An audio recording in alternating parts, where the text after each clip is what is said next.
तसेच महिलांचे नग्न व अर्धनग्न फोटो व काही अशोभनीय कृत्यांचे व्हिडिओ हाती लागले आणि या व्हॉट्सअप चॅटवरून आरुष याने या मुलींना पार्टी करता लोणावळा आणि पुणे येथे बोलवल्याचे लक्षात आलं।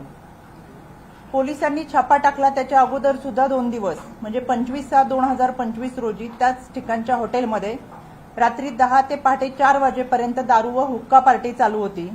त्यावेळेस ही काही वेगळ्या मुली या ठिकाणी बोलवलेल्या होत्या।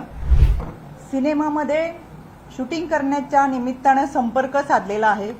या मुलींना पिक्चरमध्ये काम देतो, सिनेमामध्ये काम देतो, शूटिंग करायची संधी देतो असं सांगून बोलवल्याचं, तसंच त्यांचा वापर करून घेतल्यानंतर खर्चाचे सुद्धा पैसे दिले नसल्याचे आणि त्यामुळे या मुलींनी वारंवार पैशाची मागणी केलेली यामध्ये दिसून येते।